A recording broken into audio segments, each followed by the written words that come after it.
नमस्कार, स्वागत है आप सबका दिन भर की तमाम बड़ी और अहम खबरों के साथ। मैं हूं कवींद्र। शुरुआत हेडलाइन से। इराक में लापता 39 भारतीयों की मौत की पुष्टि। विदेश मंत्री सुषमा स्वराज ने संसद में दी जानकारी। सदमे में पीड़ित परिवार पार्थिव शरीर को भारत लाने के लिए इराक जाएंगे। विदेश राज्य मंत्री वी.के. सिंह।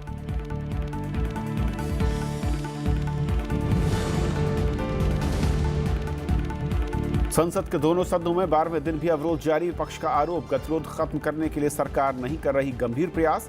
संसदीय कार्य मंत्री अनंत कुमार ने कहा, सरकार सहयोग के लिए लगातार कर रही है अपील। लोकसभा में अविश्वास प्रस्ताव पर नहीं हो सकी आगे की कार्यवाही।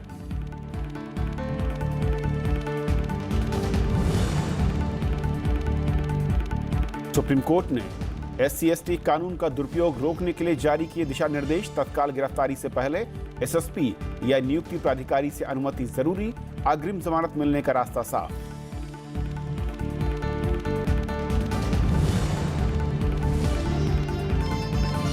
यौन उत्पीड़न मामले में JNU के प्रोफेसर अतुल जौहरी गिरफ्तार। 8 छात्राओं ने दर्ज कराया था मामला। प्रोफेसर को निलंबित करने की मांग को लेकर छात्र संगठन की 2 दिनों से चल रही है प्रदर्शन।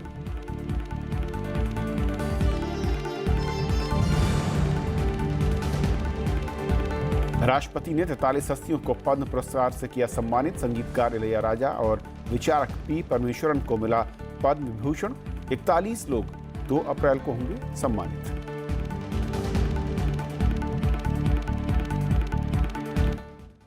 देश में SC/ST कानून के दुरुपयोग पर रोक लगाने के लिए सुप्रीम कोर्ट ने नई व्यवस्था दी है। कोर्ट ने आदेश दिया है कि इस कानून के तहत मामला दर्ज होने पर आरोपी को तुरंत जेल में डालने की बजाय पहले जरूरी जांच पड़ताल होगी और उसके बाद जरूरी अनुमति के बाद ही कार्रवाई होगी।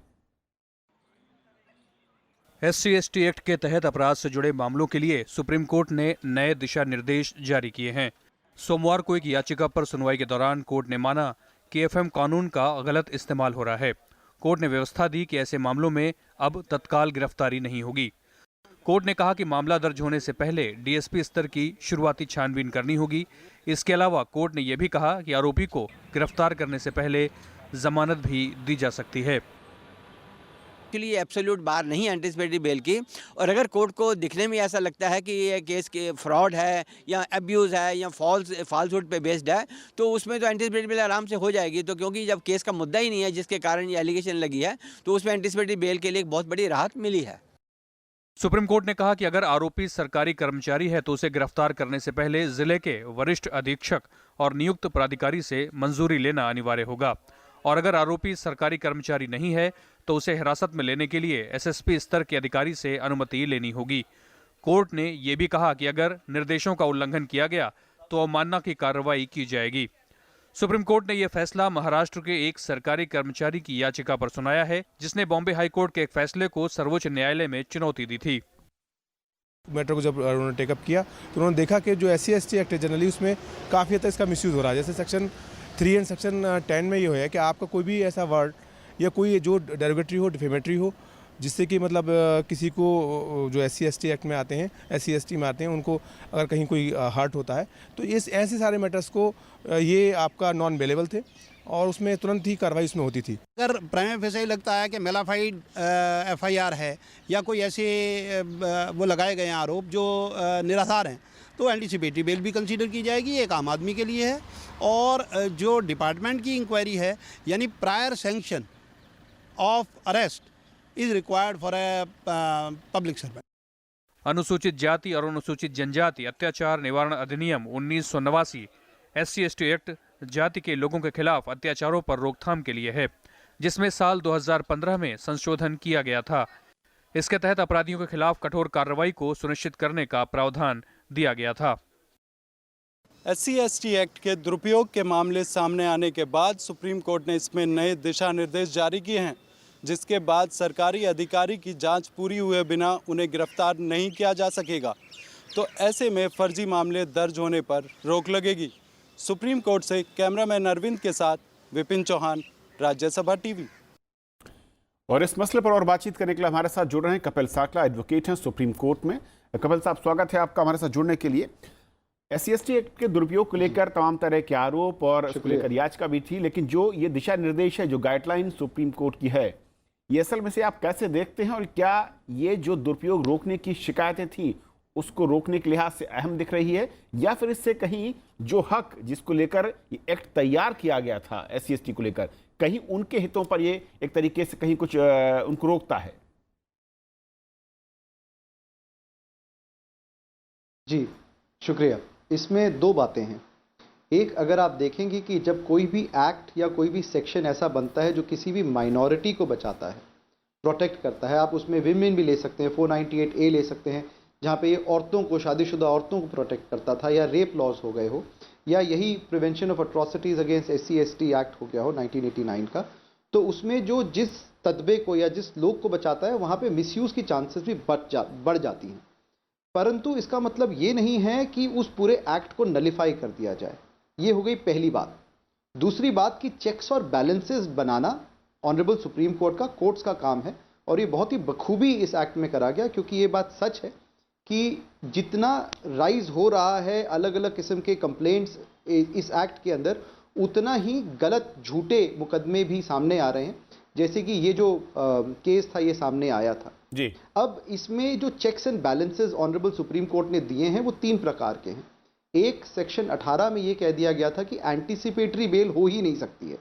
तो जैसे यूपी में एंटीसिपेटरी बेल का कोई प्रावधान ही नहीं है, आपको सीधा बेल कराने जाना होता है, उसी तरह ऑल ओवर इंडिया इस एक्ट के अंदर आप एंटीसिपेटरी बेल नहीं ले सकते थे, कोई प्रोटेक्शन नहीं थी, जिसमें आपके अरेस्ट होने के चांसेस बहुत बढ़ जाते थे अगर वो पेटेंटली झूठा केस भी हो। तो उसमें ऑनरेबल सुप्रीम कोर्ट ने ये कह दिया कि जहाँ पे जुडिशियल माइंड लगता है और वहाँ पे कोर्ट को लगता है कि ये केस प्राइमा फेसाई झूठा है, गलत है, बेबुनियाद है, तो वहाँ पे एंटीसिपेटरी बेल भी दी जा सकती है। उस तरह से ये सेक्शन 18 में एक किस्म से अमेंडमेंट आई है, क्योंकि 438 जो कि एंटीसिपेटरी बेल का सेक्शन था उसको हटा दिया गया है। उस एक्ट में ये लिखा गया था कि ये इस एक्ट में एप्लीकेबल नहीं होगा। ये हो गई पहली बात। दूसरा, ऑनरेबल सुप्रीम कोर्ट ने ये कहा है कि जहाँ पर किसी पब्लिक सर्वेंट के खिलाफ ये कंप्लेंट हो और वो पब्लिक सर्वेंट पब्लिक डीलिंग करता हो, तो वहाँ पे जब ऐसी कोई कंप्लेंट आती है तो प्रिलिमिनरी इंक्वायरी होगी और अरेस्ट होने से पहले जो उनके अपॉइंटिंग अथॉरिटी होगी उनसे परमिशन लेना अनिवार्य हो जाएगा। और तीसरी बात, जहाँ पर वो पब्लिक सर्वेंट नहीं है, कोई और कॉमन मैन है, आम आदमी है, वहाँ पर SSP की परमिशन लेना अनिवार्य हो जाएगा। तो ये स्टेप बहुत अच्छा है, पर इसको हम एक स्टेप और आगे लेकर चले तो और अच्छा होगा। हम ऐसा क्यों ना सोचें कि जो नॉन हीनियस ऑफेंसेस होते हैं, मर्डर हो गया, रेप हो गया, ड्रग लॉज हो गई, उनको हटाकर जो इस लेवल के या एक लेवल के जहाँ केसेस होते हैं वहाँ पे एंटीसिपेटरी बेल या bail in before the police station, जो थाने में ही बेल होती है, वो क्यों ना अनिवार्य कर दी जाए। उससे कोर्ट में आते हुए केसेस पे भी काफ़ी कमी आएगी। कपिल जी, जो पुलिस की अट्रॉसिटीज़ होती है, जहाँ पुलिस गलत काम कर रही होती है, जहाँ तंग कर रही होती है या अरेस्ट की धमकी होती है, डर होता है, वो अपने आप कम हो जाएगा और ऐसे वाले जो केसेस होंगे वो सुलटना समझना बहुत आसान हो जाएगा। कपिल जी, आपने दूसरा तो पॉइंट, ये मेरे ख्याल से काफ़ी अच्छा स्टेप है जी, पर इसकी प्रोटेक्शंस दोनों। जी, जो सेकंड पॉइंट आपने कहा, आप कुछ कह रहे थे जी, पब्लिक सर्वेंट अगर ऑफिस आवर में कुछ इस तरह की घटना होती है, वो क्लॉज वहां पर लागू होता है, पब्लिक सर्वेंट है और वो घटना कहीं पर भी हो, ऑफ द पब्लिक हो या फिर मैं कहूं कि ऑफिस आवर्स के बाद हो, कहीं और भी हो, तभी ये लागू होगा। देखिए, जो ऑफिशियल ड्यूटी में कोई काम करा गया हो, पब्लिक सर्वेंट अगर कोई काम करता है जो कि ऑफिशियल ड्यूटी पे कर रहा है तो ही इज ऑन ड्यूटी। पर अगर ऑफिस आवर्स में भी कोई ऐसा काम कर रहा है जो ड्यूटी के अलग है, एक बहुत क्लासिकल केस है एक ड्राइवर का। क्वेश्चन ये था कि एक साहब ने एक ड्राइवर रखा जिसको ऑफिशियल काम से भेजा और एक्सीडेंट हो गया, तो क्या उसमें साहब की भी गलती है या वाइकेरियस लाइबिलिटी है सिविल लॉ में। और दूसरा, अगर वो बिना अपने साहब को बैठाए गाड़ी ले जाता है कहीं पे और चाहे ऑफिशियल गाड़ी होती है, तो साहब की रिस्पॉन्सिबिलिटी है या नहीं रिस्पॉन्सिबिलिटी है, ये क्लासिक केस है। उसी तरह से जो काम ऑफिशियल ड्यूटी में हो रहा है, पब्लिक डीलिंग में हो रहा है, उसमें फर्स्ट पार्ट आता है कि आपको परमिशन लेनी पड़ेगी अपॉइंटिंग अथॉरिटी की, और सेकंड पार्ट दूसरा आया। ये हम पुराने लॉ को लेते हुए चल रहे हैं और उस हिसाब से इसको समझ रहे हैं। अब आपने एक दूसरी बात बोली थी कि क्या इसको, ये जो लॉ है, ये जिस तरह से जजमेंट आई है, क्या ये सही है और इसको और किस तरह से एडवांस किया जा सकता है, किस तरह से बेटर किया जा सकता है। तो उसमें एक मेरा जो मैंने जब ये सेक्शन ये जजमेंट पढ़ी तो मेरे हिसाब से एक इम्प्रूवमेंट की शायद गुंजाइश है। देखिए हमारा देश, हमारा जो रिलीजन है वो बहुत ही डिवाइडेड है कास्ट्स में। हमारे यहाँ पे अपर कास्ट और लोअर कास्ट की सिर्फ प्रॉब्लम नहीं होती, हमारे यहाँ पे लोअर कास्ट में भी डिफरेंट कास्ट स्ट्रक्चर्स हैं, लेवल्स हैं, और अपर कास्ट में भी ऐसे ही लेवल हैं। तो क्वेश्चन ये होगा कि अगर किसी लोअर कास्ट के, शेड्यूल कास्ट या शेड्यूल ट्राइब के इंसान ने किसी हायर कास्ट के खिलाफ कंप्लेंट करी और जो इन्वेस्टिगेशन है, प्रिलिमिनरी इन्वेस्टिगेशन या इंक्वायरी है जो ललिता कुमारी की जजमेंट के हिसाब से चलनी अब होने ज़रूरी है, उसमें अगर इंक्वायरी एक अपर कास्ट वाले कर रहे हैं तो क्या जो कंप्लेनेंट है वो ये बोल सकते हैं कि इंक्वायरी गलत है या इंक्वायरी ठीक से नहीं कराई गई क्योंकि जो इंक्वायरी कर रहे हैं उसी कास्ट के या अपर कास्ट के जिनके खिलाफ कंप्लेंट कर रहे हैं। या अगर हम दूसरी चीज़ लें कि जो इंक्वायरी इन्वेस्टिगेटिंग ऑफिसर है अगर वो लोअर कास्ट के हुए तो जो अक्यूज्ड है क्या वो ये एलिगेशन नहीं लेवल करेगा कि जो इन्वेस्टिगेटिंग ऑफिसर है वो भी उसी कास्ट के हैं जिसके कंप्लेनेंट है, और इसी वजह से इन्वेस्टिगेशन फेयर और इम्पार्शियल इसको और थोड़ा सा इम्प्रूवमेंट करने की जरूरत है, यहाँ पर जरूरत है कोर्ट। जी मेरे ख्याल से जब ऑनरेबल सुप्रीम कोर्ट ने बहुत सही फैसला लेते हुए ये कहा कि इसमें या तो जो अपॉइंटिंग अथॉरिटी होगी वो पब्लिक सर्वेंट्स के लिए सैंक्शन देगी और जो नॉन पब्लिक सर्वेंट होगा उसके लिए एसएसपी की परमिशन लेनी होगी। वहाँ मेरे ख्याल से माइनॉरिटीज़ कमीशन या national commission for SC ST को भी अगर लेकर आया जाता तो बहुत बढ़िया होता कि जो कमिटी होगी जो संदेह या फिर जो आरोप लगते हैं उससे और बचा जा सकता था। जो होगी, माफी चाहूंगा वक्त कम है, लेकिन फिलहाल जो आपने उससे बचा भी जा सकता है और उसको फेयर भी लिया जा सकता है। जो दिशा निर्देश पर आपने बहुत क्लैरिटी के साथ बताया कि असल में कैसे लागू होगा और क्यों इसकी जरूरत पड़ी, बहुत बहुत शुक्रिया आपका हमारे साथ जुड़ने के लिए। फिलहाल एक ब्रेक, और ब्रेक के उस पार कुछ और खबरें।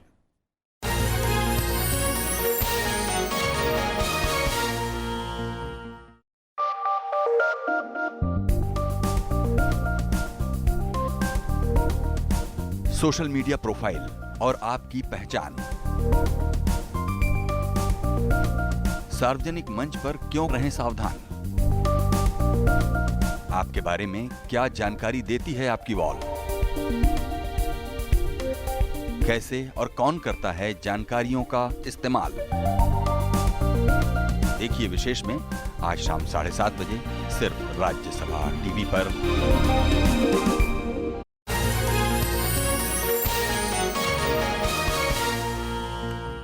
देश को स्तब्ध करने वाली एक खबर सामने आई। विदेश मंत्री ने जानकारी दी है कि इराक के मोसूल से जून 2014 में अगवा किए गए 39 भारतीय अब जिंदा नहीं हैं, जिनमें 38 की शिनाख्त हो चुकी है, जबकि एक की डीएनए जांच जारी है। प्रधानमंत्री नरेंद्र मोदी ने कहा है कि दुख की इस घड़ी में पूरा देश पीड़ितों के साथ है। भारी मन से कह रही हूं, वो लोग मार दिए गए हैं। विदेश मंत्री सुषमा स्वराज के इस ऐलान के साथ ही जालंधर में रहने वाले देवेंद्र सिंह के परिजनों पर दुखों का पहाड़ टूट पड़ा। देवेंद्र सिंह उन 39 भारतीयों में शामिल थे जिन्हें इराक में अगवा कर मार दिया गया। इस जानकारी के सामने आने के बाद से ही उनकी पत्नी और बेटे का रो रो कर बुरा हाल है।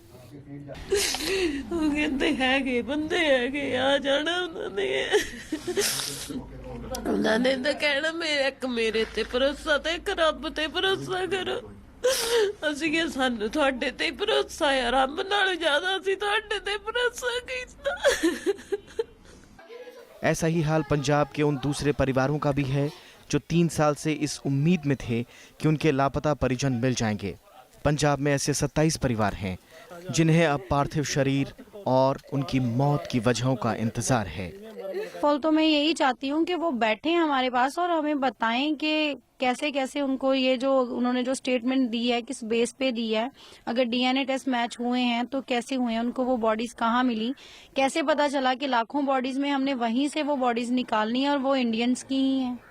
हिमाचल में भी ऐसे 4 परिवार हैं जिन्होंने इराक में अपने लाल को खोया है। कांगड़ा का रहने वाला अमन का परिवार भी इनमें से एक है। इस खबर के बाद से घर में मातम पसरा है। उसके लिए क्या बताएं, वापस शायद तो आश्वासन देते रहे कि ठीक है, बस इतना बताते रहे। तो क्या डिमांड क्या करनी है उसकी, वो चला गया, उन्हें क्या करना है।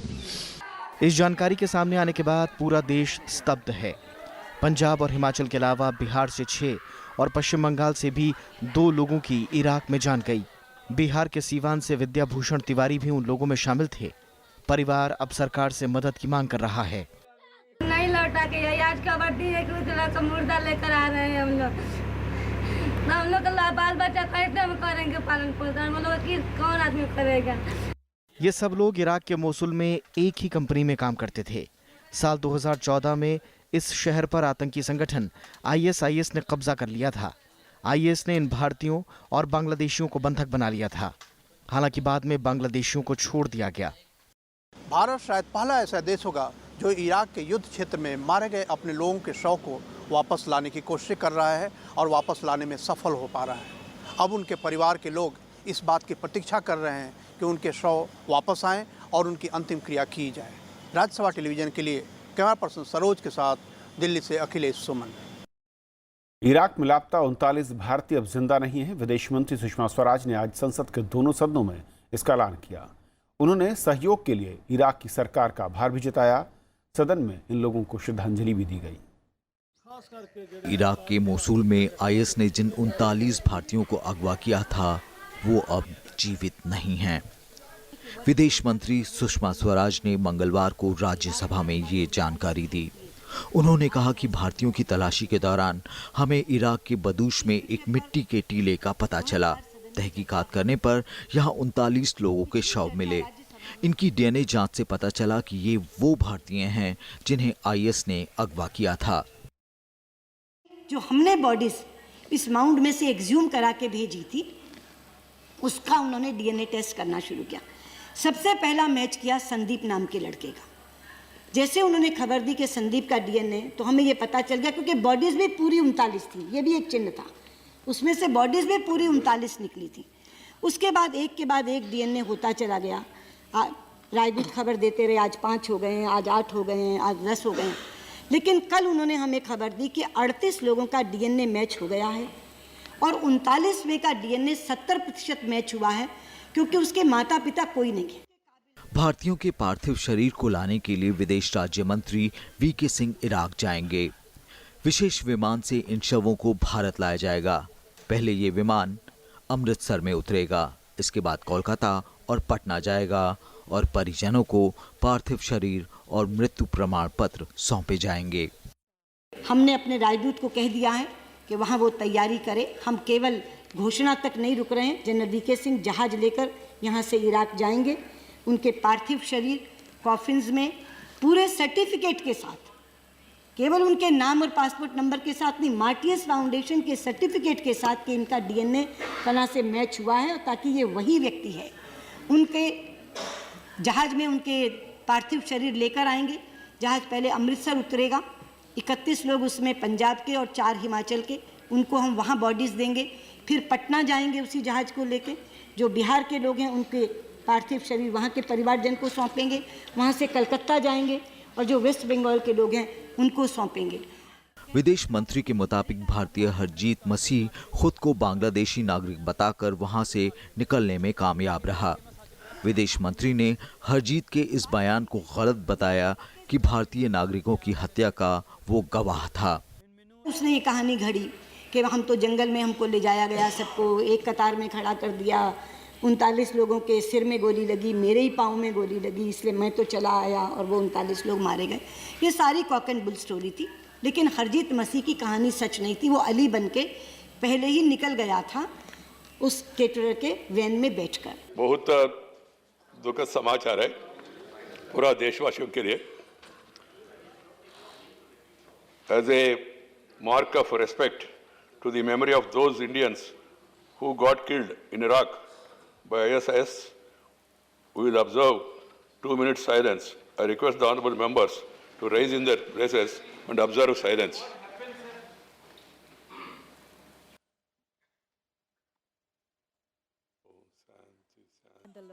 इराक के मोसुल में 40 भारतीयों को IS ने अगवा कर लिया था। कृति मिश्रा के साथ अखिलेश सुमन, राज्यसभा टीवी। इराक में 40 भारतीयों को बंधक बनाया गया था। उनमें हरजीत मसीह भी शामिल थे, लेकिन मसीह IS के चंगुल से बचने में कामयाब रहे। हालांकि उन्होंने भारतीयों की मौत की जो वजह बताई थी उस पर विदेश मंत्रालय ने भरोसा नहीं किया और आज भी इसका जिक्र किया गया।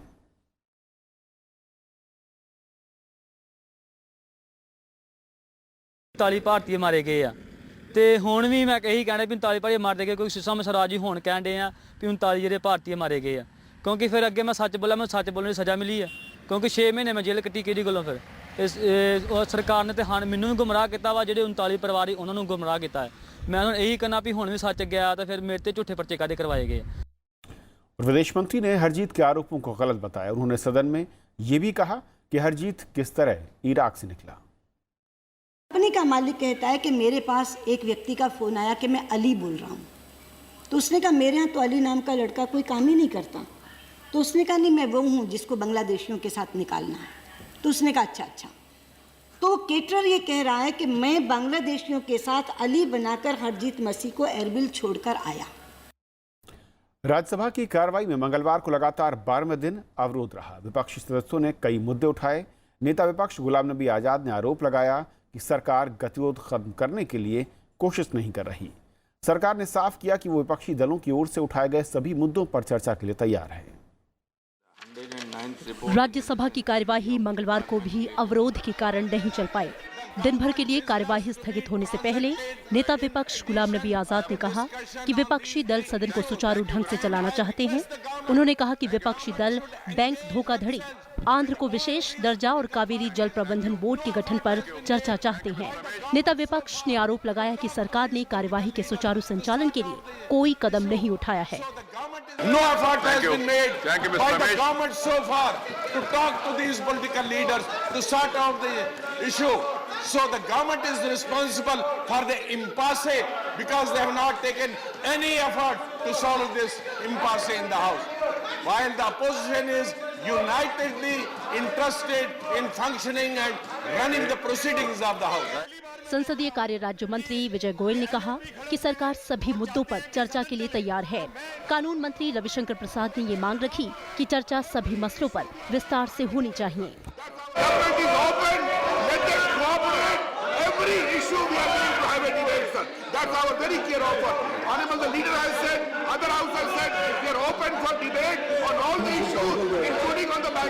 मैं इनको आश्वस्त करना चाहता हूँ कि वे चर्चा को शुरू करने दें। सरकार चर्चा के लिए हर विषय पे, हर टॉपिक पे, हर इशू पे तैयार है चर्चा करने के लिए, चाहे वो कोई विषय हो। इस सरकार ने, मोदी सरकार ने 4 साल विकास के काम किए और भ्रष्टाचार पे लगाम लगाई है और इसीलिए हमको किसी बात का कोई डर नहीं है। सभापति एम वेंकैया नायडू ने भी कहा कि सभी पक्ष सभी मुद्दों पर चर्चा के लिए तैयार हैं। On the day one I said the banking issues should be discussed, Kaveri issue to be discussed, Andhra issue to be discussed. The chair has said it, the leader of the house has said it, and now opposition also is saying it. I don't find any reason. What is this? What is happening? This is no good. हालांकि सदन में अवरोध जारी रहा और कार्यवाही बुधवार सुबह 11 बजे तक के लिए स्थगित कर दी गई। 5 मार्च से शुरू हुए बजट सत्र के दूसरे हिस्से में अवरोध के चलते कार्यवाही में लगातार बाधा पड़ रही है। कृति मिश्रा, राज्यसभा टीवी। लोकसभा की कार्रवाई मंगलवार को भी अवरोध के चलते नहीं चल सकी। आंध्र को विशेष राज्य का दर्जा, कावेरी प्रबंधन बोर्ड का गठन समेत दूसरे मुद्दों पर अवरोध रहा। स्पीकर सुमित्रा महाजन ने पहले 12 बजे तक कार्रवाई स्थगित की। दोपहर 12 बजे कार्रवाई शुरू होने पर एक बार फिर अवरोध हुआ और गतिरोध के चलते मोसूल में लापता भारतीयों पर विदेश मंत्री सुषमा स्वराज अपना बयान भी पूरा नहीं कर सकी। स्पीकर ने बताया कि गतिरोध के चलते अविश्वास प्रस्ताव के नोटिस पर आगे कार्रवाई नहीं हो पा रही है। इसके बाद कार्रवाई पूरे दिन के लिए स्थगित कर दी गई। जवाहरलाल नेहरू विश्वविद्यालय में यौन उत्पीड़न के मामले में पुलिस ने आरोपी प्रोफेसर अतुल जौहरी को पूछताछ के बाद गिरफ्तार कर लिया है। हालांकि बाद में अदालत से उनको जमानत मिल गई। प्रोफेसर अतुल जौहरी की गिरफ्तारी को लेकर छात्र संगठन कई दिनों से प्रदर्शन कर रहे हैं। छात्र संगठन प्रोफेसर के निलंबन की भी मांग कर रहे हैं। जेएनयू के एक स्कूल ऑफ लाइफ साइंस की 8 छात्राओं ने प्रोफेसर अतुल जौहरी के खिलाफ यौन उत्पीड़न के आरोप लगाए थे। स्थानीय पुलिस ने इस मामले में 8 FIR दर्ज की थी। प्रशासन ने शिकायत करने वाली उन 8 छात्राओं की पढ़ाई में कोई बाधा न आए, इसके लिए एक अलग कमेटी बनाई है। सीबीआई ने 2G घोटाला मामले में पूर्व दूरसंचार मंत्री ए राजा और डीएमके नेता कनिमोई को बरी करने के निचली अदालत के फैसले को दिल्ली हाई कोर्ट में चुनौती दी है। इससे पहले सोमवार को प्रवर्तन निदेशालय ने भी निचली अदालत के फैसले के खिलाफ अदालत का दरवाजा खटखटाया था। सीबीआई के वकील मंगलवार को दिल्ली हाई कोर्ट के चीफ जस्टिस के सामने पेश हुए और कहा कि 2G केस में जल्द सुनवाई की जाए। पिछले साल 21 दिसंबर को विशेष अदालत ने 2G मामले में ए राजा और कनिमोई समेत कई लोगों को बरी कर दिया था। भारत ने कहा है कि कुछ देशों की ओर से लिए जा रहे एकतरफा फैसलों से वैश्विक व्यापार पर असर पड़ रहा है। विश्व व्यापार संगठन के मंत्री समूह की अनौपचारिक बैठक में वाणिज्य मंत्री सुरेश प्रभु ने यह बात कही। उन्होंने कहा कि दिल्ली में 2 दिन तक चली बैठक में भारत की खाद्य सुरक्षा पर भी विस्तार से चर्चा हुई। बैठक में करीब 50 देशों के प्रतिनिधि शामिल हुए। सुरेश प्रभु ने कहा कि बैठक में आपसी समझ को बेहतर बनाने में मदद मिलेगी और साथ ही बिना किसी रुकावट के अहम मुद्दों पर संवाद हुआ, जिससे मतभेदों का समाधान निकालने की दिशा में प्रगति हुई है। उन्होंने कहा कि अमेरिका की ओर से स्टील और एल्यूमिनियम पर ड्यूटी बढ़ाने के फैसले पर भी बात हुई। This issue was raised, but as I said, this is something which is really speaking unilateral action on the part of USA, and therefore this action will be obviously any trade related action is subjected to scrutiny whether it is US WTO compatible or not. राष्ट्रपति रामनाथ कोविंद ने कई हस्तियों को पद्म पुरस्कार से सम्मानित किया। राष्ट्रपति भवन में हुए समारोह में राष्ट्रपति ने कला और संगीत के क्षेत्र में काम करने वाले तमिलनाडु के इलैयाराजा को पद्म विभूषण से सम्मानित किया। भारतीय शास्त्रीय संगीत में योगदान के लिए महाराष्ट्र के गुलाम मुस्तफ़ा खान को साल 2018 के लिए देश के दूसरे बड़े नागरिक पुरस्कार से सम्मानित किया गया। साथ ही शिक्षा के क्षेत्र में काम करने वाले केरल विचारक KP परमेश्वरन को भी पद्म विभूषण से सम्मानित किया गया।